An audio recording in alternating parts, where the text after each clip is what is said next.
Télécharger un film, regarder une série ou écouter une musique sur Internet, tout le monde le fait, ou presque, mais en cas de téléchargement illégal ou de piratage, que risque-t-on vraiment? La fameuse loi Hadopi est-elle toujours d'actualité? On a voulu se poser la question ce matin avec vous, Maître Roland Pérez, bonjour. Bonjour à tous les deux. Est-ce que c'est toujours une infraction pénale, aujourd'hui en France, de télécharger un film ou une musique librement sur Internet? On peut se poser la question, Jean-Marc, vous avez tout à fait raison, parce que cette fameuse haute autorité pour la diffusion des œuvres et la protection des droits sur Internet, c'était plutôt une très belle création en 2009, l'Hadopi.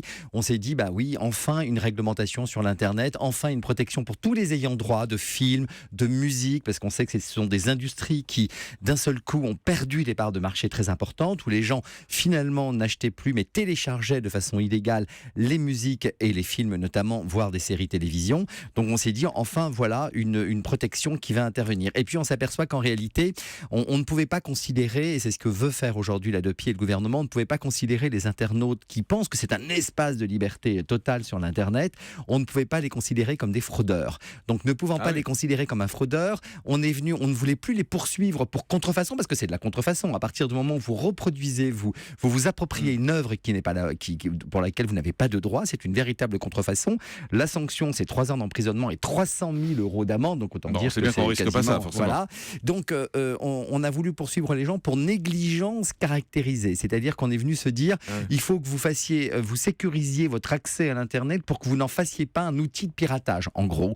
Et c'est donc votre responsabilité. Donc l'Hadopi a fait ce qu'on appelle de l'éducation plus que de la sanction. Et ils ont voulu véritablement créer ce qu'on appelle toute une promotion des offres légales. Donc ils ont même fait l'offrelégale.com sur Hadopi. On vous référencie l'ensemble des offres légales. Donc vous dire que c'est une infraction aujourd'hui, oui, mais vous dire que dans les faits, il y a une véritable condamnation, non. Donc on ne risque rien, c'est ce que vous êtes en train de nous dire. J'essaie de comprendre ce que vous me dites. Mais vous avez un peu raison, c'est-à-dire que si vous êtes l'internaute de base et vous allez télécharger de temps en temps des films, eh bien à partir du moment où on va avoir l'identité de l'adresse de votre identité de connexion, vous allez recevoir un premier courrier simple, un email, un courriel, comme vous pouvez recevoir un courriel de Julie pour vous demander de vos nouvelles. Ben là, c'est pareil, on va vous dire, on vient de s'apercevoir que vous vous étiez connecté, on pense que c'est une négligence caractérisée, faites attention, ne le refaites plus.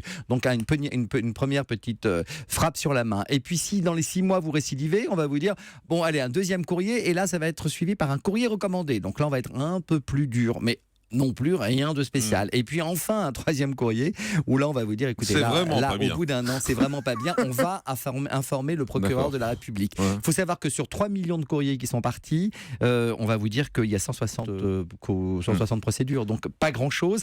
Et l'amende maximale, mais c'est une amende, 800 €, c'est une contravention. Mais ça a été donné déjà ou pas? Oui, ça a déjà été donné. Il y a des internautes qui régulièrement, lorsqu'ils ont reçu ces courriers, ils n'ont rien fait, et là on s'est dit, c'est plus de la négligence caractérisée, c'est la volonté véritablement de pirater.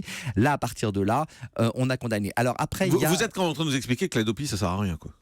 Non, alors je ne vais pas vous dire que l'Hadopi ça sert à rien. Non, vous ne dites pas, mais c'est ce qu'on comprend. C'est un centre, on va dire, d'éducation pour les internautes. Oui, donc ça sert à rien, c'est ça. Non, c'est bien les centres d'éducation aussi. C'est comme à l'école. Si on vous apprend simplement à mieux vous conduire, c'est un peu du civisme sur l'Internet. On apprend à mieux vous conduire. On vous explique qu'il y a des offres aujourd'hui, il y a des fois à 10 € quasiment par mois pour pouvoir télécharger tout à fait légalement un album à l'infini de musique. Vous avez des offres également en matière de cinéma ou en série TV, donc c'est plutôt intéressant. Donc il vous explique tout cela aussi l'Hadopi, et puis si vraiment ça ne bouge pas, là on va vous sanctionner. Il faut savoir quand même qu'il existe des gens qui en font un véritable métier du piratage, qu'il y a des sites qui existent, des sites de téléchargement tout à fait illégal, où là c'est professionnalisé. Oui. Et ça, là, c'est les propriétaires du site qui risquent. Là les logiciels, ceux qui ont ces sites, ils sont condamnés quand même à plusieurs millions d'euros.